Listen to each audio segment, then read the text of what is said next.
आप सभी को मेरा प्रणाम है।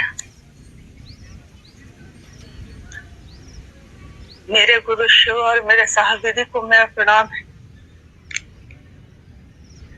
साहब ने अपने किताब में लिखा है कि पीड़ा के क्षणों में उनकी स्वानुभूति थी। ये वो लिखते हैं कि मेरी स्वानुभूति है कि पीड़ा के क्षणों में शिव की दया, मेरे गुरु की दया त्वरित हो जाती है, तेज हो जाती है। आज हमारा अभ्यास था उनके शरीर के साथ रहना, तो अचानक जब ये शरीर नहीं दिख रहा है तो ऐसी पीड़ा है जिसका वर्णन तो शब्दों में नहीं किया जा सकता। लेकिन इस पीड़ा पे मरहम का काम भी गुरु की दया ही करेगी। जब दीदी गई थी तो मन में कहीं ये संबल था कि साहब है, और साहब में हम लोग साहब दीदी दोनों को देखते थे।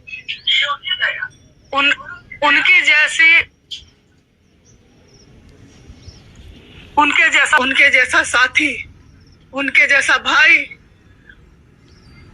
इस दुनिया में शायद किसी को कभी मिला नहीं होगा और मिलेगा भी नहीं। तो हम उन लम्हों को तो कभी भूल नहीं पाएंगे। लेकिन जो मेरे साहब ने कहा है, जो आपके साहब ने कहा है आपको, कि स्वयं भी यथार्थ में सभी शिव शिष्यों का ये एकमात्र उद्देश्य है कि वो यथार्थ में स्वयं भी शिव के शिष्य बने और दूसरों को भी प्रेरित करे। हम साहब की इस जगह पे बैठकर अपने साहब दीदी को याद करके, अपने गुरु से दया मांग के, हम सभी शिव शिष्य ये शपथ लेते हैं कि इस जीवन में जितनी भी सांसें हैं ये गुरु पे समर्पित होगा, मेरे साहब दीदी के लिए होगा। हम उनके प्रेम को भुला नहीं सकेंगे, भुलाने की जरूरत भी नहीं है। उन्होंने कहा था, हम लोगों के बीच ये कहा था कि जब मैं शरीर में नहीं रहूंगा तब मैं और ज्यादा सबके साथ रहूंगा। मैं उन सभी लोगों के पास जाऊंगा जिन्होंने मुझको बुलाया है, जो मुझसे मिलना चाहते थे, और हर पल हम उनकी उपस्थिति महसूस कर रहे हैं। हर जगह लगता है जैसे वो साथ में हैं। सांसों पे नमः शिवाय का जब अपने आप चलता रहता है, जैसा हम लोग उनके रहने पे महसूस करते थे। हम लोग बात भी करते थे आपस में, साहब के पास बैठने पे नमः शिवाय खुद ही स्वतः होने लगता है। दोनों सांसों पे एक तरह से होता है, और आज भी वैसा ही हो रहा है, बस वो दिखते नहीं है। तो वो तो बार बार बोलते रहे, हम ही समझ नहीं सके। वो बार बार ये बोलते रहे कि मैं मन से ही मिलूंगा। शिव भी तो मन से ही मिलते हैं, दीदी से भी तो मन से ही मिले हम लोग, साहब से भी मन से ही मिलेंगे।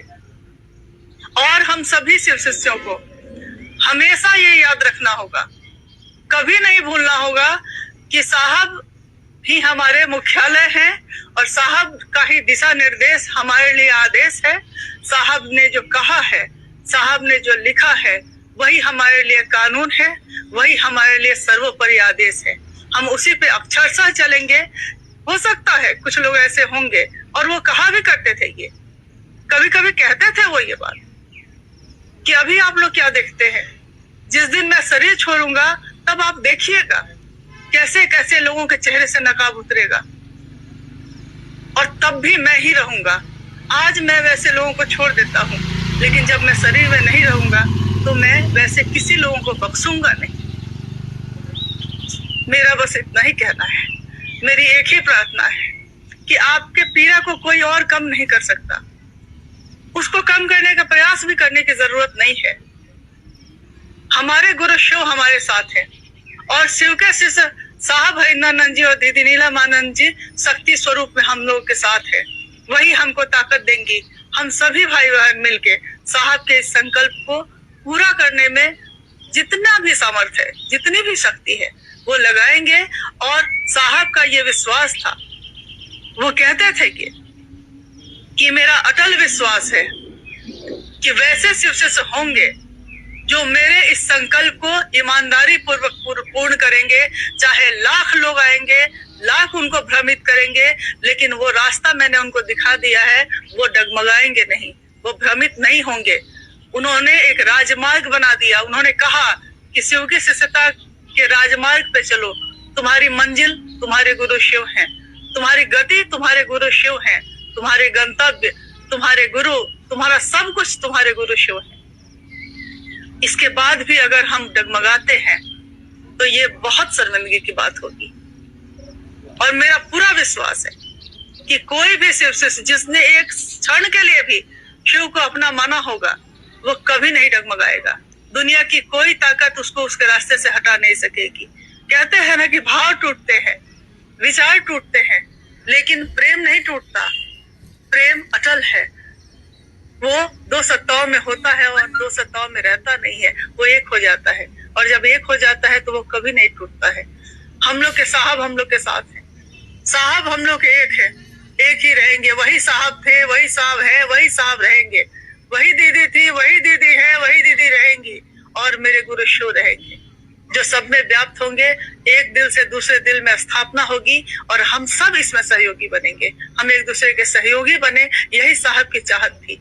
उनके सबसे बड़ी पीड़ा, उनके सबसे बड़ी चिंता ये थी कि जब एक गुरु है, एक रास्ता है, एक चलने का की गति है, एक ही मंजिल है आपकी, तब मतभेद क्यों है? अंतिम संगोष्ठी में उन्होंने ये बात कही कि तब मतभेद क्यों है। और बाद में भी जब वो यहाँ के बैठे थे तो वो कहते थे ये मेरी पीड़ा है। हालांकि उन्होंने बहुत पहले पटना में जब साहब रहते थे बेली रोड में 4A/60 में, तो शाम को वहां छत पे चर्चा होती थी। किसी गुरु भाई ने कहा कि साहब जब कोई शरीर में आता है इस धरती पे तो वो लोगों को एक रास्ता दिखाता है, लेकिन जब वो इस शरीर से चला जाता है तो उसके लोग 2 भाग में 3 भाग में बट जाते हैं। क्या शिव की शिष्यता भी ऐसी होगी? साहब ने कहा कि नहीं, शिव की शिष्यता ऐसी नहीं होगी। शिव की शिष्यता में इसका उल्टा होगा। लोग पहले बटेंगे, लोगों में पहले मतभेद होगा, लोग टुकड़े टुकड़े में चलेंगे, एक दूसरे से नहीं बनेगा। लेकिन धीरे धीरे धीरे धीरे शिव की दया ऐसी होगी कि अंत में वो सब एक हो जाएंगे। एक गुरु, एक रास्ता, एक साहब का निर्देश, और किसी की आपको जरूरत नहीं। हमारे गुरु शिव में जो ताकत है, हमारे साहब दीदी में जो ताकत है, वो दुनिया की किसी भी ताकत से सर्वोपरि है, सबसे बड़ी है। हम सब इस पीड़ा के क्षणों में भी अपने आंसुओं के साथ भी अपने गुरु का काम करेंगे। ये हमारा संकल्प है, ये हम सबका संकल्प। जीवित रहे, जीवन रहा तो मिलते ही रहेंगे, जीवन नहीं रहा तो वो जीवन शिव पे समर्पित होगा। आप सभी को मेरा प्रणाम।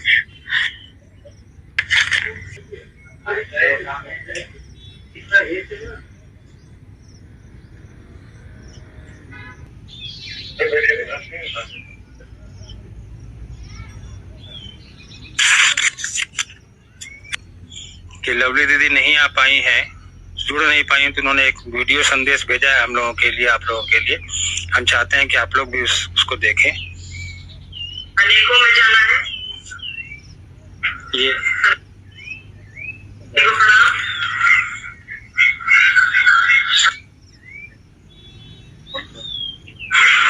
सभी को प्रणाम। साहब दीदी हमारे साथ हैं, वो कहीं जाने के लिए नहीं आए थे। आप सभी एक दूसरे का साथ दीजिए, हम सभी एक दूसरे का साथ दें। साहब जो चाहते थे, दीदी जो चाहती हैं, उनका जो संकल्प है इन सूत्रों के माध्यम से लोगों तक पहुंचाना है। वो एक से अनेक हुए, अब हम लोगों को अनेक से अनेकों में जाना है। हम लोग गिनती में 5 करोड़ है, 5 से 25 होंगे, 25 से 50 होंगे। साहब दीदी का जो संकल्प है लेकर चलिए, एक दूसरे का साथ दीजिए। हम लोग एक दूसरे के साथ ही आगे बढ़ेंगे। और धैर्य रखिए और भरोसा रखिए हम पर, अपने आप पर। हम सभी एक दूसरे पर भरोसा रखिए। आप सभी को प्रणाम। अगली मुलाकात होगी, फेसबुक माध्यम से भी होगी और आमने सामने भी होगी। जब भी आप इच्छा करेंगे आप आ जाएं या हमें बुला लें। आप सभी को मेरा प्रणाम।